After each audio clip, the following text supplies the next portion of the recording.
Welcome back, everybody, to the Poker Model Hand Breakdown.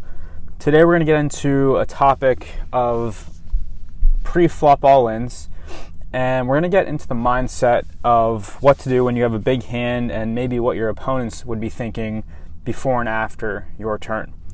So you can see here that I have Pocket Kings, the second best hand in the game. It's a premium hand according to the Poker Model, along with Aces and Ace King. These are hands we want to get all of our chips in pre-flop because we'll most likely be in a dominating position. With Aces, we'll always be in a dominating position unless our opponent has two Aces somehow. So here we are. I have 64,000 in chips. The blinds are 400, 800, which means I have 80 big blinds, which is a large stack according to the Poker Model. And again, I have that mindset. I'm pretty excited about this hand. Obviously, anything can happen, but I'm happy to have it. So let's see how the action plays around. Okay, so Under the Gun goes all in for 8,000 chips, which is a 10 big blind all in. Now, as we get to practice this, and as you'll see more of how the Poker Model advises what to do going all in pre-flop, you'll start to understand that a 10 big blind all in from Under the Gun means a certain number of things. It means there's a range of hands that our opponent probably has.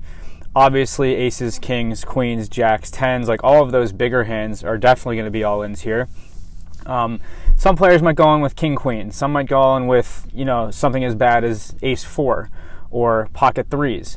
So kings is dominating this whole range. So really, we're not worried about this 8,000 all-in as something that's going to be beating us. Of course, there's always that chance that he does have pocket aces, but we can chalk that up to an unlucky hand if that happens. So now the thing that you need to think about is, am I going to go all in or just call? And so I want to give you kind of our thoughts on this. So if I raise or just go all in over the top, what I'm doing is I'm basically telling everybody else at the table, you have to put all your chips in to play with me right now.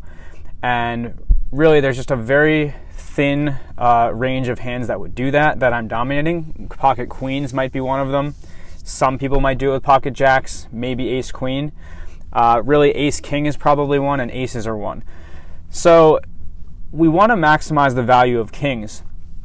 And you can see that if we put 8,000 chips in, we're still going to have 56,000 left. Now, if we just call, we're going to kind of make it look like you can still go all in after me and potentially get me to fold. So before getting too deep into this, let's just see. So I'm going to make this call here first.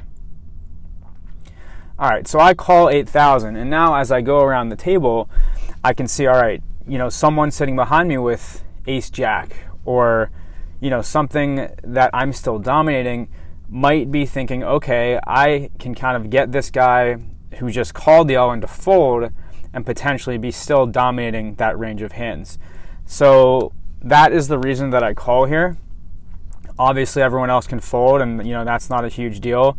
But you can see in this hand that I actually get the button to go all in for 28,000 chips. So you can see now I'm definitely all in with the 8,000, but now I get to play for 20,000 more chips against another player that could potentially have a hand that I'm dominating. So I'm going to play this out just to see what cards everyone has. And you can see that this was kind of a very standard hand. People had what we thought they were going to have. Ace 9 is a hand that Pocket Kings dominates, 70-30. And then a hand behind, like Pocket Tens, is a hand that Pocket Kings dominates, 80-20.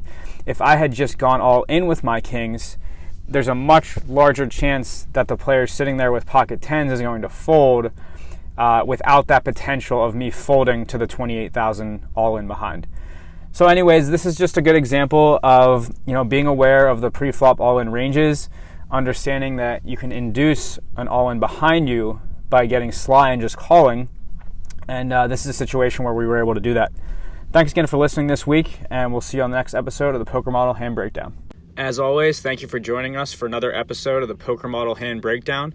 For more training tools and Texas Hold'em advice, subscribe to our YouTube channel or pay us a visit at thepokermodel.com to see our weekly articles, bi-weekly podcasts, and other episodes of the Poker Model Hand Breakdown. Until next time.